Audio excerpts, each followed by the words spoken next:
Je pensais avoir vu le pire d'Emmanuel Macron. Mais j'ai vu sa vidéo la plus terrible. Et pour la découvrir, regarde ça.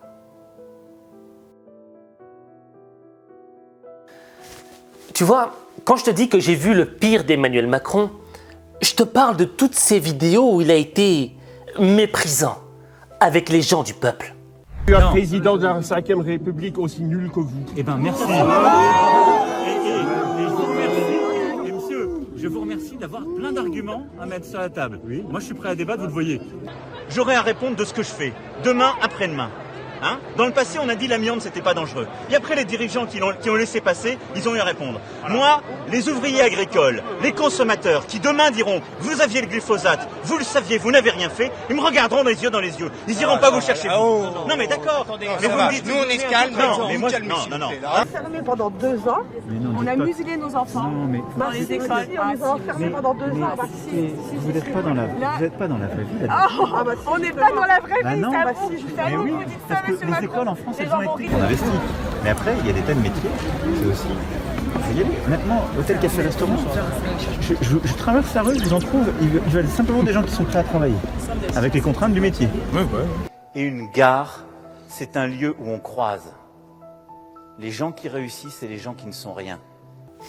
Quand tu vois ça, ça te définit le personnage. Tu vois à qui tu as affaire. Mais il y a une autre vidéo que j'ai découverte sur une chaîne YouTube d'un média turc. Et cette vidéo, je ne l'avais jamais vue auparavant. Elle n'avait jamais vraiment été relayée dans les médias français. Et quand je l'ai découverte, honnêtement, ça m'a glacé le sang.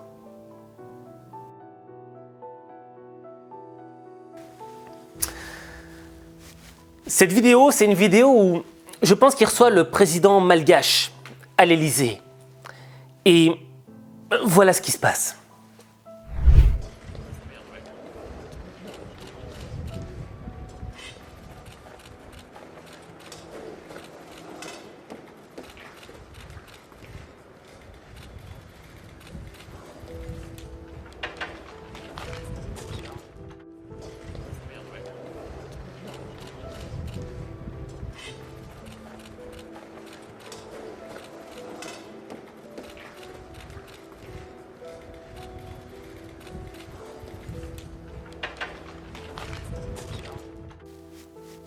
La première fois que j'ai vu cette vidéo,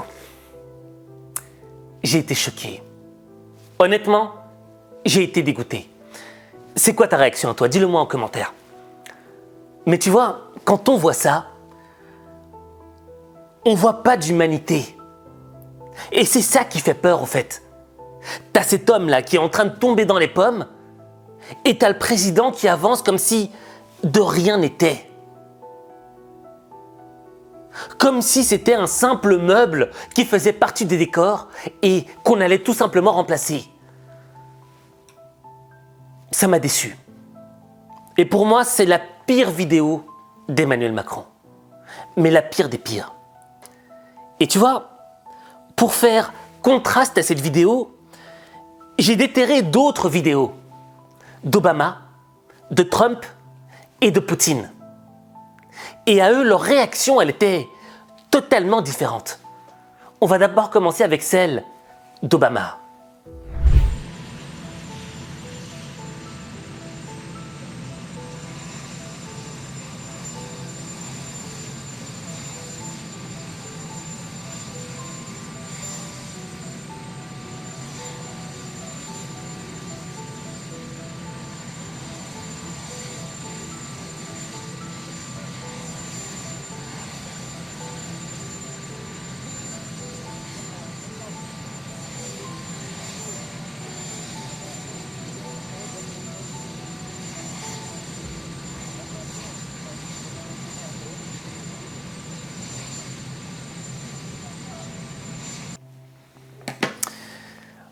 Obama, président des États-Unis d'Amérique, la première puissance mondiale.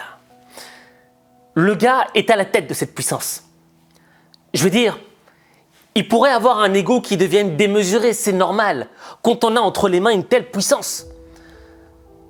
Mais quand quand il monte dans cet hélicoptère, il prend conscience qu'il a oublié quelque chose d'important. Le gars qui était devant cet hélicoptère à l'attendre. Et il a fait le geste de redescendre de l'hélicoptère, de redescendre de son piédestal pour saluer cet officier. Ce que ça veut dire, je vais t'expliquer après en fin de vidéo. Maintenant, on va passer à la deuxième vidéo, celle de Donald Trump. The president has returned to the U.S. This from just moments ago. You got to come and watch this. This was actually a light moment. We just wanted to play it for you. Provide a little relief as we are covering all this serious news. You see a Marine alongside Marine One lost his cap. The president goes to help put it back in. It falls off again as he pats him on the side. He goes and he grabs it again. It's so windy, obviously, from the helicopter. He's trying to right the ship here and help out the Marine who's standing alongside. Apparently cannot move from his current position, and then the president boards. Ce que j'apprécie particulièrement dans cette vidéo, c'est que tout d'abord, Trump voit le chapeau de l'officier Marines qui est tombé par terre. Il se baisse pour le ramasser et le remet sur la tête de l'homme. Mais vu qu'il y a trop de vent, le chapeau repart encore en arrière. Et il n'hésite pas à repartir, même si ce n'est pas lui qui le reprend. Mais il fait le geste, il a l'intention de vouloir aider cette personne à remettre son chapeau sur la tête. Malgré qu'il soit le leader de la première puissance mondiale. Ça veut dire beaucoup de choses. Mais on y revient après. Parce que là, maintenant, on va regarder la troisième vidéo. Celle de Vladimir Poutine, qui était invité par Mahmoud Abbas et qui, cette fois, a réagi non pas face à un de ses propres officiers, mais face à un officier palestinien, lors d'une de ses visites officielles en Palestine.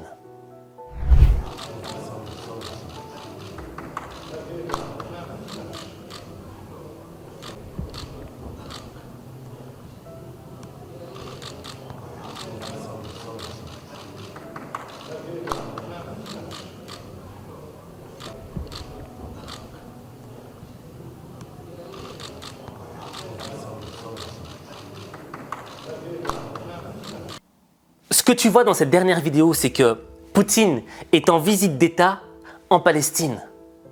Et il voit un officier palestinien qui a son chapeau sur le sol. Alors qu'il est avec un autre chef d'État à côté de lui, il s'arrête, se baisse, ramasse le chapeau et le remet sur la tête de l'officier. Et à la fin, il a ce petit geste de « comme ça, c'est bon pour toi ». Maintenant, on va passer au décryptage de toutes ces scènes. Pour moi, cette vidéo-là, elle représente un contraste, une frontière entre l'inhumanité et l'humanité, d'accord? Donc, ce qui n'est pas humain, ce qui est humain. J'aurais dû commencer comme ça. Enfin bref, tu vois. Et cette frontière, pour moi, elle représente aussi un petit peu la vision de l'opinion mondiale. Quand je me balade dans le monde, la vision des gens d'Emmanuel Macron est extrêmement négative. Tandis que les autres que je t'ai présentés, bref, ils sont peut-être pas tous d'accord avec leurs idées, mais ils ont une certaine notion de respect. Et c'est là qu'arrive l'équation. Au plus tu fais preuve d'humanité, malgré qu'on puisse avoir des idées politiques différentes, mais au plus je vais avoir quand même du respect pour ta personne. Mais au moins tu fais preuve d'humanité, au plus je vais te détester. Et tu vois, Emmanuel Macron dans le monde, on va pas se mentir, ce n'est pas un homme respecté. Pourquoi? Parce que dans ce monde, il existe deux types de personnalités, deux types d'hommes. Quand je parle d'hommes et de femmes, d'êtres humains. Il y a d'un côté les petits chefs et de l'autre côté les grands leaders. C'est quoi la différence? Le petit chef, c'est quelqu'un qui est arrivé à la tête d'une équipe, d'une organisation. Et en tant que chef, il a besoin d'exercer son pouvoir. Parce qu'il aime le pouvoir. Et donc pour lui, le meilleur moyen d'exercer son pouvoir, c'est d'écraser les autres qui sont en dessous de lui. Et donc d'être fort avec les faibles et faible avec les forts. Ça me rappelle cet épisode où il y avait un petit enfant, un gamin qui lui avait dit « Hé Manu !» Et sa réaction avait été terrible. Bonjour. Bonjour. Ça va? C'est bien. Ça va? Je la connais, ça va Manu? Non, je suis pas ton copain. Non. Voilà. Tu es là, dans une cérémonie officielle, tu te comportes comme il faut. Donc tu peux faire l'imbécile, mais aujourd'hui c'est la Marseillaise et le chant des partisans. Tu m'appelles Monsieur le Président de la République ou Monsieur. D'accord? Voilà. C'est bien. Et tu fais les choses dans le bon ordre. Si le jour où tu veux faire la révolution, tu apprends d'abord à avoir un diplôme et à te nourrir toi-même. D'accord? Et à ce moment-là, tu iras donner des leçons aux autres. Et donc, tu vois, dans cette séquence vidéo, tu sens que le mec a envie de se faire respecter, tu vois. Oh, tu me parles pas comme ça, je suis ton président. Donc, il est présidentiable, il a une stature, tu vois. C'est pas n'importe qui. Mais pourtant, cette stature entre en totale contradiction lors de la finale perdue de la France face à l'Argentine, où il était avec Mbappé comme un mec qui n'était pas un président. Et donc, tu vois, c'est ça l'attitude du petit chef. Le petit chef, c'est « j'ai le pouvoir, donc je l'exerce ». J'ai besoin de ressentir ce pouvoir en l'exerçant, en écrasant les autres. Je suis au-dessus de vous et vous êtes en dessous de moi. Maintenant, on va parler du grand leader. Le grand leader, à contrario du petit chef, c'est qu'il n'est pas dans une position pyramidale, tu vois. Il est au-dessus de personne. Au contraire, il est à côté des autres. Par contre, il est en première ligne, en première position. C'est le premier de cordée. Et c'est lui qui tire la corde. Et qui tire la corde pour tirer les autres à aller de l'avant, vers l'objectif, tous ensemble. Et ça crée toute la différence. Parce que toi, quand tu as un petit chef qui est au-dessus de toi et qui t'écrase constamment, qui est constamment méprisant avec toi, quel est le sentiment qui t'habite? Ben, tu as du ressentiment. Tu l'aimes pas. Et si tu peux le voir tomber, t'hésiteras pas à mettre un petit croche-pied. Ça te fera plaisir. Par contre, le leader qui tire à sortir la meilleure version de toi-même, à te dépasser, cette personne-là te procure un sentiment d'inspiration. Il te donne l'envie de faire, l'envie de t'améliorer. Et c'est ça qui fait toute la différence. Et tu vois, là, je te l'ai pris à l'échelle géopolitique. Mais quand on reprend les choses à l'échelle sociale, à notre propre échelle sociale, tu vois, comment est-ce que nous, on agit dans notre organisation, parmi nos amis, parmi nos familles ou dans notre entreprise? Est-ce qu'on agit comme des petits chefs ou est-ce qu'on agit comme des grands leaders? Et tu vois, cet élément-là est extrêmement important pour ton progrès personnel. Parce que tu vois, si tu agis comme un petit chef, en écrasant les gens qui sont autour de toi, tu vas créer du ressentiment. Et tu vois, les émotions, c'est un petit peu comme un match de tennis, tu vois. Je t'envoie une balle et tu reçois la balle. Eh bien, si tu envoies une balle remplie de ressentiment, d'émotions négatives, de méchanceté, cette balle que tu as envoyée de l'autre côté, tu vas la recevoir en retour. Et ainsi de suite, cette balle va grossir, devenir de plus en plus grosse, jusqu'à ce qu'elle pète dans ta face. Par contre, si tu agis avec les autres comme un grand leader, je veux dire, il n'y a pas besoin d'être président d'un pays pour être un grand leader. On peut être un grand leader dans sa famille, parmi ses amis, à l'école ou dans son entreprise. Et que tu tires les autres vers le haut, tu vois, où tu n'es pas dans une position où tu te dis, attends, pour que je sois le meilleur, j'ai besoin de monter sur les autres en les écrasant, tu vois. Non, j'ai besoin de tirer les autres pour qu'ils donnent le meilleur d'eux-mêmes. Et quand je vais les voir monter vers le haut, ça me donnera encore envie de monter encore plus haut, tu vois. Au fait, le fait de tirer quelqu'un, c'est se tirer soi-même. Et on va monter en haut tous ensemble, pas seul. Et tu vois, quand tu es dans cette position-là, ben cette balle de tennis, tu vois, elle se remplit d'éléments positifs, tu vois. Inspiration, motivation, progrès personnel, et tout ça t'éclate à la gueule. Mais ça te fait du bien. Parce que tu sais que tu as fait du bien à quelqu'un d'autre. tu l'as vu évoluer dans le bon sens. Et toi-même, cette personne qui a évolué t'inspire. Et on s'inspire les uns les autres. Et c'est comme ça qu'on crée une société de gagnants, de gens qui gagnent. C'est pour ça que moi, cette vidéo-là, tu vois, elle m'a touché. Quand j'ai vu ce pauvre officier français tomber dans les pommes, et c'était un peu comme s'il gênait, tu vois ce que je veux dire? Tandis que tu voyais les autres présidents se mettre à l'échelle de leur officier, à l'échelle humaine. Et dans le fond, dans la vie, au fait, ce qui compte, c'est pas ton statut social, c'est ce que tu deviens. Et dans ce que tu deviens de bien, est-ce que tu as gardé en toi cette humanité? Cette humanité qui fait que tu arroses les gens autour de toi d'ondes positives pour les rendre meilleurs et créer un monde demain qui sera meilleur. Quand tu comprendras ça, ah ben je te promets que tu transformeras ta vie. Mais ta vie, il n'y a que toi qui peux la transformer. Il n'y a que toi.